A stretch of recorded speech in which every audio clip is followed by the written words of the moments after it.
tuple deylik, to'plam kortej deylik va teng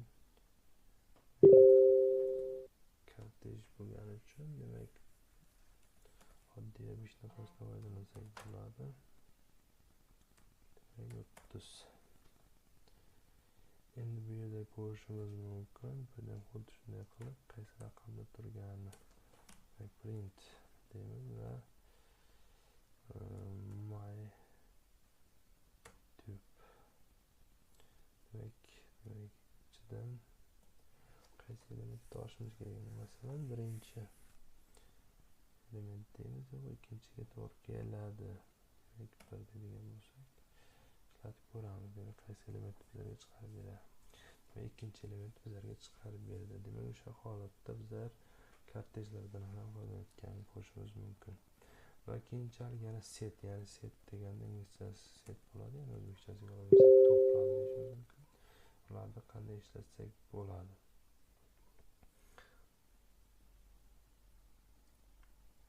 Demak, hozir bitta dasturga yozib ko'ramiz. Masalan, to'plamlar ichidagi takrorlangan elementni avtomatik o'chirishni ko'rib chiqsak bo'ladi. Masalan, biz hozir yaratamiz my set deymiz va kerakli elementlarni qo'yib chiqamiz.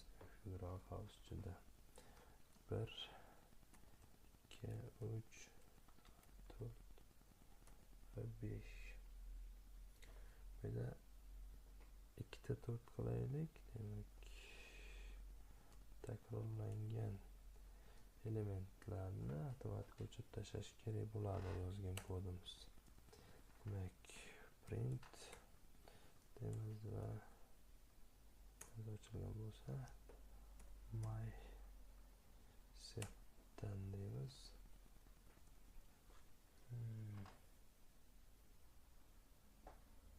Yo'q, shunchaki my set ichidan o'chirib tashlab ro'yxat chiqarib berish kerak. Buni ishlatib ko'ramiz. Ko'ryapmizki, demak, ma'lumotlarda elementlar ko'rilgan va takrorlangan elementlar bu yerda to'plamdan chiqarib yuborilyapti. Bundan tashqari setda ma'lumotlarni qo'shishimiz mumkin. Ya'ni mana bu yerda ko'ramiz, mana qanday qo'shish kerakligini bir ko'raylik. Demak, my chiziqcha set metod qo'llaymiz. Bu yerda nuqta bo'ladi va qo'shmoqchi bo'lgan elementimizni bunga qo'yamiz va printga print my set deymiz. Ya'ni bizlarga shu orasida 6 elementni qo'shib ber deyapmiz. Demak, ko'rishimiz mumkin 1 2 3 4 5 va 6-elementni qo'shib berdi. Undan tashqari elementlarni o'chirishimiz ham mumkin bo'ladi. O'chirishda remove degan metod deyishimiz mumkin. Bundan foydalanish orqali demak elementlarni o'chirishimiz mumkin. Bunda yozamiz, demak my pastki chiziqcha set demak nuqta remove'dan foydalanamiz va sonra 3-elementni bizlardan o'chirib tashlaydi deymiz. Va print olamiz va yuborgan bo'lsak my setdan o'chirib tashlaydi. Demak, ma'lumotni ko'ramiz. Koordinatiga kirishamiz. Birinchisida shunday ma'lumot chiqishi kerak, lekin 6 qo'shildi va uchinchisida esa 3-element olib tashlandi. Demak, bular hammasi set, ya'ni to'plamlar bilan ishlashga misol bo'ladi. Va undan tashqari detection, ya'ni lug'atlar bilan ishlashni ham ko'rib chiqsak bo'ladi. Demak, qolganlarni kommentariy sifatiga qo'yib qo'yaylik. Demak,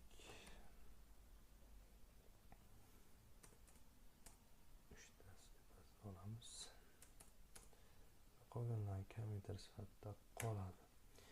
Endi misol uchun lug'atda qanday ishlaymiz? Masalan, student degan ya'ni kalt qiymatini olamiz va key val juftliklardan iborat qiymatlarni o'chirib qo'shishni ko'rib chiqsak ham bo'ladi. Masalan, student degan bitta o'zgaruvchi oladigan bo'lsak, student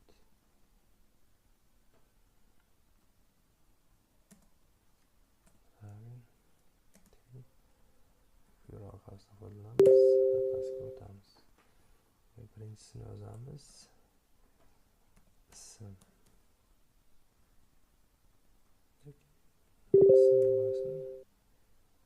bo'ladi.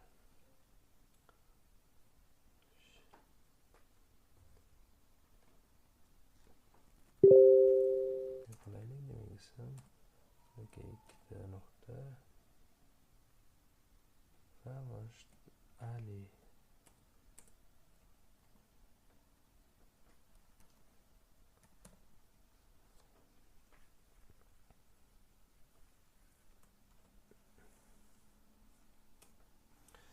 Ikkala orasiga qo'yamiz ikki nuqtani. Tak, keyin virgul.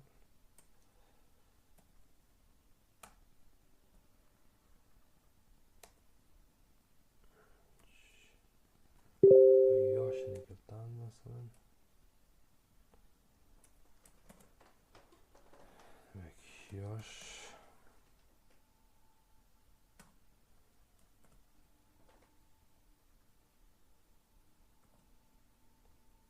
deylik. Keyingisidan kursini kiritamiz. Kurs nuqta 3 deymiz.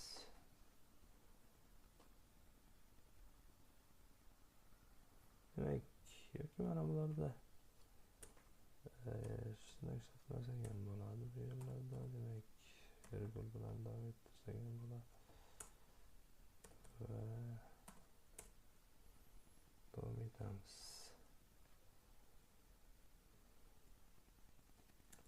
Demak, print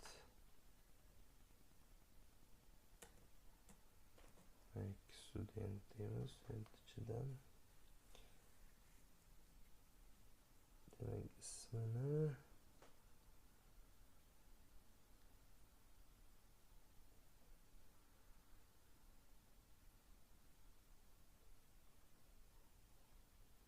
chiqarib berish kerak bo'ladi.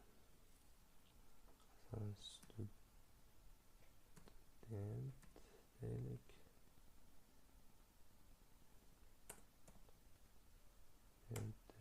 Va o'shandan faqatgina bizlarga nimani chiqarib ber deyishimiz mumkin.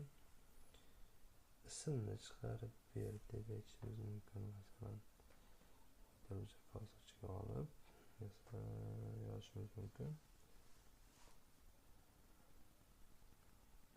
Ism chiqarib ber va natijada Alini chiqarib berish kerak bo'ladi. Hozir ishlatib ko'ramiz. Demak, bu yerda ko'rishimiz mumkin. Ismda yoki keyinchalik yoshni chiqarib ber yoki kursini chiqarib ber deb aytishimiz mumkin bo'ladi. Agar bizlarda shunchaki printga student o'zini yozib ko'raylik. Nima natijalar olamiz?